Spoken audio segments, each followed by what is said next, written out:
Hi and welcome to Orbit. This smartphone is straight from the future. It's like a prototype from 2 or even 3 years down the road. And it's so futuristic that I don't even get how it's technically possible. And yet it shows that good hardware is always held back by bad software. I've been testing the Magic V3 for a month now. I've experienced a lot with it, and yet I'm still impressed every single day by how incredibly thin it is.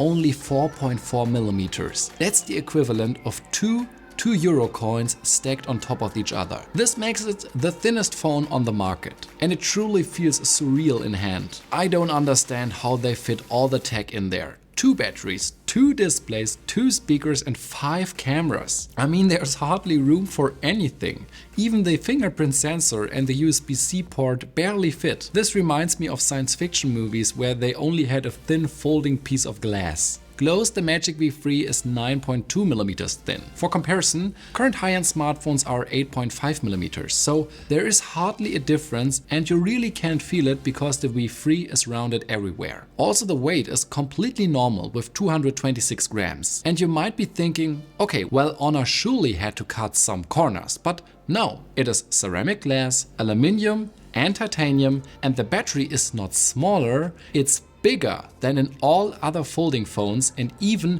regular smartphones. A whole 16% more than the iPhone 15 Pro Max. Just to remind you, that does not have a folding tablet inside. All of this is possible thanks to a new battery technology, silicon carbon. The energy density is significantly higher and the battery can therefore be wafer thin. In addition, it is more resistant, so it ages well and can be charged fast. With 66 watts, it charges in 30 minutes to 80%, and wireless charging even supports 50 watts. That is more than the Galaxy S24 Ultra charges with a cable. And this just shows how far behind the other manufacturers are. And you might think this device is surely not waterproof. Well, it is. 30 minutes at a depth of 1.5 meters. Okay, calm down, Killian. You have to collect your energy because now we are talking about the displays, and those are awesome as well. From the front, the Magic V3 looks almost like a normal smartphone, with thin bezels all around, a subtle hole at the top, and unlike the competition, you don't immediately can tell that this device is foldable. The size is very pleasant with 6.4 inch. The resolution with 402 ppi rather average. The peak brightness, however, is anything but normal. It's a maximum of 5,000 nits. I could use the Magic V3 closed for days. It wouldn't even bother me. But of course it would be kind of a waste because all of the magic lays inside. That's a 7.9 inch OLED display. And having something like that every time with you is a game changer. I can comfortably watch videos, browse, write complex emails, and everything is just nice and big and comfortable. It's like an iPad mini inside of a smartphone. The crease on the display is barely visible this year and you only can feel it when you concentrate on it. I don't even think about it anymore. Definitely better than the one on Samsung or Google phones, but OnePlus is slightly better in that regard. The display just looks great. It's also 402 ppi, so it's nice and sharp, and it gets up to 1800 nit bright. That is good, but there is room for improvement. You can also put the Magic V3 half folded to watch videos and take photos, for example. The best thing about that internal screen, however, is how Honor is calling the protective film. It's called King Kong Rhinoceros. I mean, what? Why not just King Kong or just Rhinoceros? I don't get it, but it's really funny and I hope it's like a translation error from Chinese because otherwise, yeah, it's just cringe. Okay, where was I? Inside, there's currently the best processor. A Snapdragon 8 Gen 3 with 12 GB of RAM and 512 GB of internal storage, so nothing was spared and you can tell in the performance. Loading times, animations, multitasking, it's just flawless. This smartphone can power every single game and it's very nice to game on this huge display. And the technology is also very efficient. It's always depending on how much you use the inner and the outer screen, but I always got through a whole day. 6 to 8 hours of display use are realistic. If you are up for it, you can get even more. So 2 days are possible, but I always try to review the worst case. From all foldable smartphones I used, this is the best battery life, and it's completely comparable to a regular smartphone. Even though it has this huge screen inside of it, it's just a great battery life.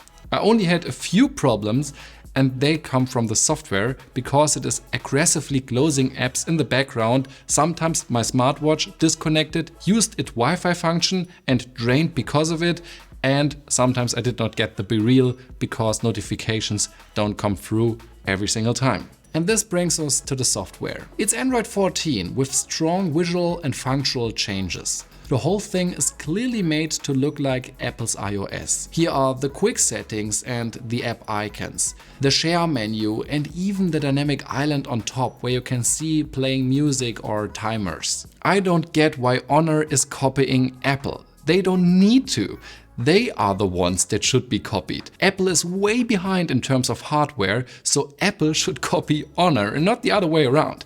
And I don't love the Samsung software, but at least it's something consistent and something unique out there, and it's not trying to copy anyone else. At least Honor added an app dock now, which makes multitasking in tablet mode way easier. Apps recognize now when the device is half folded and they adapt. The switch between inside and outside is seamless. Nevertheless, I think the software on Samsung is better because you do have a pinned dock and the S Pen, for example. And I do like OnePlus's software more because it's faster and the multitasking is smarter. And I do like Google's software more because it's more beautiful and more intelligent. Honor tries really hard with artificial intelligence, but there's only really an image eraser right now, and their competition is further ahead. So let's see how this develops. Same thing can be said about the updates. There are 4 years of Android and 5 years of security updates.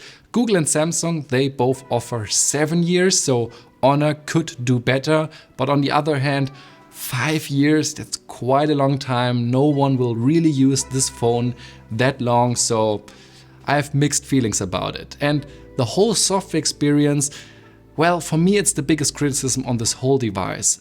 If the software would be better, more my taste, this would be my next phone. Folding phones are so thin, it's always a compromise to put a camera in there. But Honor somehow managed to fit 3 good sensors and cameras in there.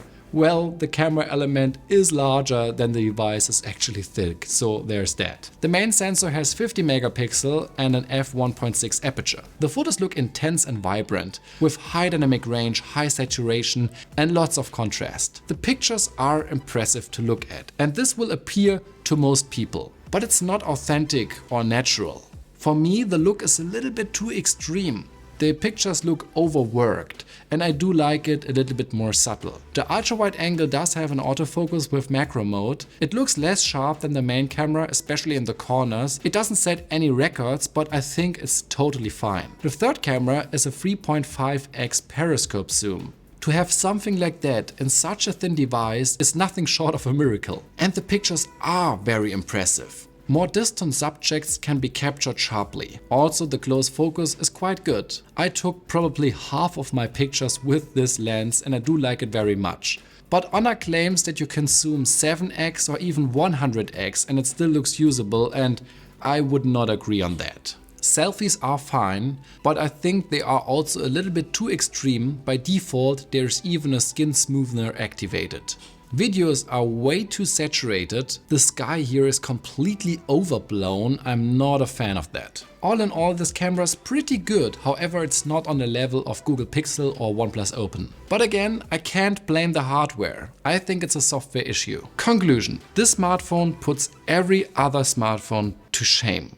I mean, what is Samsung even doing with the Fold 6?